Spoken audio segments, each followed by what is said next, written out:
अगर team India ने ये 3 बदलाव नहीं किए या फिर ये 3 गलतियां नहीं सुधारी तो टीम इंडिया वर्ल्ड कप नहीं जीत पाएगी। अब तक ये लोग मैनेज कर रहे थे, लेकिन अब सुपर 8 में पहुंचने के बाद कुछ भी मैनेज नहीं किया जा सकता, क्योंकि मैनेज करेंगे तो वर्ल्ड कप से बाहर हो सकते हैं। पहला सवाल आता है अभिषेक शर्मा। अभिषेक शर्मा 3 मैच हो गए और 3 मैच में 3 डक आए उनके लिए। कोई भी रन नहीं बनाया है अब तक, और ना ही उन्होंने खाता खोल पाया है अभी तक। T20 वर्ल्ड कप शुरू हुए उन्होंने 3 मैच खेले, लेकिन उन्होंने कोई भी रन नहीं बनाया अब तक। सबसे बड़ा सवाल है ओपनिंग का। ओपनिंग पार्टनर जो भी आता है वो एक ही तरफ से चल रहा है। पहले अभिषेक शर्मा चल रहे थे तो संजू सैमसन फॉर्म में नहीं थे, और अब ईशान किशन फॉर्म में है तो अभिषेक शर्मा फॉर्म में नहीं है। ये बहुत ही बड़ा कमजोरी है टीम इंडिया की, क्योंकि बहुत ही दिनों से देखा जा रहा है कि टीम इंडिया की ओपनिंग में बहुत ही ज़्यादा वीक नज़र आ रही है ओपनिंग पार्टनरशिप। क्योंकि ईशान किशन चलते हैं तो अभिषेक नहीं चल पा रहे हैं, और पहले अभिषेक चल रहे थे तो संजू नहीं चल पा रहे थे, और पहले संजू चल रहे थे तो उनके साथ गिल नहीं चल पा रहे थे। लेकिन इंडिया टीम का ये ओपनिंग पार्टनरशिप नहीं सही हो पाई है, ओपनिंग परफेक्ट नहीं बैठ रही है। इसलिए इंडिया टीम को इस पर ध्यान देना पड़ेगा, या फिर अभिषेक शर्मा को रेस्ट देना पड़ेगा, क्योंकि अभिषेक शर्मा 3 में डक, और ये पहले खिलाड़ी बन गए हैं जिसने लगातार हैट्रिक लगा दी है। पहले खिलाड़ी बन गए T20 में जिसने पहली बार लगातार डक से हैट्रिक लगाई है। पहले अभिषेक शर्मा इंडिया टीम की ताकत हुआ करते थे, और इस टाइम देखा जाए तो अभिषेक शर्मा कमजोरी बन गए हैं। एक तरह से एशिया कप में इंडिया की ताकत हुआ करते थे अभिषेक शर्मा, और अब देखा जाए तो वो कमजोरी बन गए हैं। एक तरफ से कमजोरी हैं, क्योंकि लगातार 3 बार duck, hat-trick of duck, hat-trick लगा दी है भाई डक की।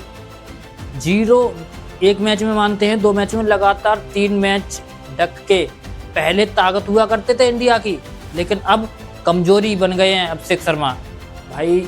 अब बात करते हैं दूसरे सवाल की। दूसरा सवाल ये है कि फील्डिंग, इंडिया टीम की फील्डिंग अभी बहुत ही बेकार हो रही है, क्योंकि फील्डिंग में कभी सूर्या कैच छोड़ रहे हैं, कभी कुलदीप छोड़ रहे हैं, कभी ईशान छोड़ रहे हैं। लेकिन इसको सुधारना पड़ेगा इंडिया को अब, क्योंकि कोई भी अब थोड़ी सी भी गुंजाइश नहीं कर सकते, क्योंकि सुपर 8 में पहुंच गए हो।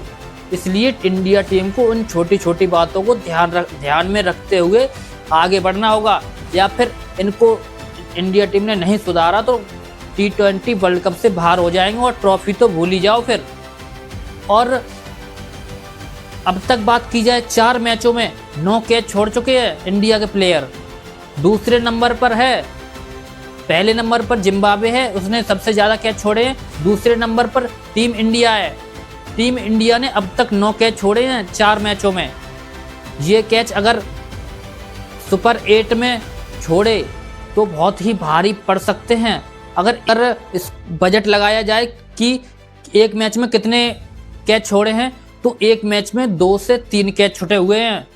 अगर 2 से 3 मैच सुपर 8 के मैचों में छुटेंगे, किसी को मौका मिलेगा तो बहुत ही भारी पड़ेगा ये मौका भाई। कुछ भी छोटी सी भी गलती नहीं कर सकते आप लोग सुपर 8 में, क्योंकि सुपर 8 में नंबर 1 टीम आ रही हैं, जो एक साउथ अफ्रीका एक भी मैच नहीं हारी, वो आज आ रही है। पहला मैच 22 तारीख को है साउथ अफ्रीका के खिलाफ। ये ऐसी गलतियां वहां नहीं कर सकते आप, क्योंकि अगर वहां ऐसी गलतियां करोगे तो साउथ अफ्रीका ये मैच आसानी से निकाल ले जाएगी। अब बात करते हैं तीसरे सवाल की। तीसरा सवाल यह है कि तिलक वर्मा खेल तो रहे हैं, लेकिन उनका स्ट्राइक रेट बहुत ही कम आ रहा है, 25। अब तिलक वर्मा की बात करें तो तिलक वर्मा सबसे ज्यादा रन, हाई स्कोर इसमें किया है तिलक वर्मा ने। 27 गेंदों में 31 रन किए हैं अब तक T20 वर्ल्ड कप में। इस बार T20 वर्ल्ड कप में हाई स्कोर तिलक वर्मा का 27 बॉल में 31 रन है, वो भी जिम्बाब्वे के खिलाफ। और पाकिस्तान के खिलाफ 24 गेंदों में 25 रन। भाई स्ट्राइक रेट पे नज़र डालनी पड़ेगी तिलक वर्मा को, नहीं तो ये कमजोरी बहुत बड़ी कमजोरी बन सकती है टीम इंडिया के लिए, या फिर तिलक वर्मा को बाहर भी बैठना पड़ सकता है। क्योंकि ये अगर ऐसे खेलोगे तो स्ट्राइक रेट पर ध्यान देना पड़ेगा, क्योंकि स्ट्राइक रेट बहुत ही महत्वपूर्ण है। 120 का रन रेट से खेल रहे हैं भाई। अगर ऐसे खेलना है तो भाई बाद के प्लेयर क्या करेंगे भाई, इस पर तिलक वर्मा को बहुत ही काम करना पड़ेगा, क्योंकि स्ट्राइक रेट पर बहुत ही सवाल उठ रहे हैं तिलक वर्मा के।